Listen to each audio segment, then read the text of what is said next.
mwendo umeumaliza, umetuacha imba.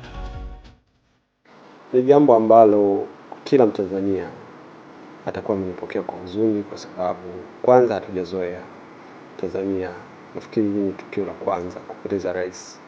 Kwa hivyo tulizoea kumuona rais kila Jumapili kwa kanisani, tulizoea kumuona akipita kwenye ziara akikemea maovu, kitumbua wakati mwingine, na katika hivi miaka karibuni tumeanza kuona mabadiliko kwenye nchi yetu, infrastructures ambazo zinajengwa, streetlights, na barabara mbalimbali ambazo na vivuko huko mkoani na kadhalika. Kwa hiyo Watanzania tulizoea hali hiyo, na sasa hiyo hali haitakuwa tena. Kwa hiyo ni jambo ambalo tunaweza kusema ni la kusikitisha, la kuhuzunisha.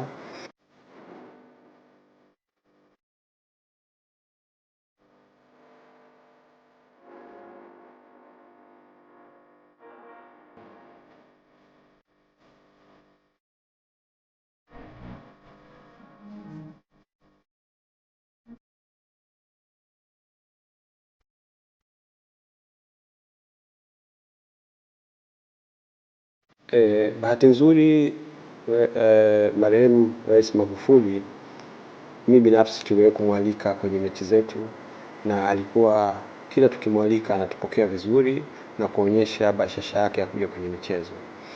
Kama unafahamu, rais anakuwa na majukumu mengi ya kitaifa.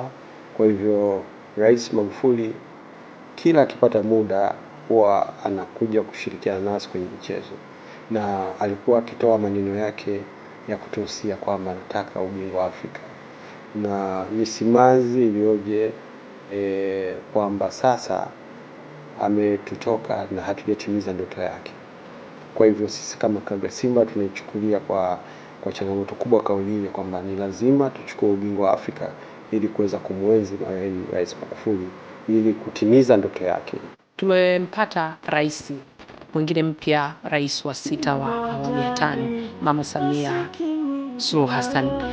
Amekuwa mwana michezo. Wewe ni makamu mwenyekiti wa kamati ya hamasa ya timu za taifa, na Mama Samia amekuwa mlezi wa timu za taifa za wanawake. Pengine kwenye hili moja kwa moja unamuona ni rais wa aina gani katika michezo, lakini na kwa nchi kwa ujumla, wewe umelipokeaje? Kwa upande wangu naona kwamba kwanza tumeandika historia ya kupata rais mwanamke. Kwa hivyo ni pongezi kubwa kwa kina mama wote Tanzania. Lakini pia tunaamini kabisa kwamba mama ana uwezo. Mama ana uwezo kwa sababu amefanya kazi na Rais marehemu Magufuli, anafahamu nyendo zake, anafahamu mikakati yake, na bila shaka walikuwa wakishauriana baadhi ya mambo. Kwa hivyo sina shaka hata kidogo kwamba mama atafuata nyayo za marehemu Magufuli. Tunaliangalia, tunafahamu kwamba mama atakuwa na majukumu mengi katika kipindi hiki, kuweza kupanga serikali yake na kutengeneza mikakati ya kuongoza nchi, lakini tunaamini iko wakati atatuhusisha katika mikakati ya michezo, kwa sababu kupitia wizara husika ya michezo na federation na vyama vyote vya michezo Tanzania, naamini iko siku tutashirikiana naye katika kuhakikisha kwamba tunaipaisha Tanzania katika medani ya michezo.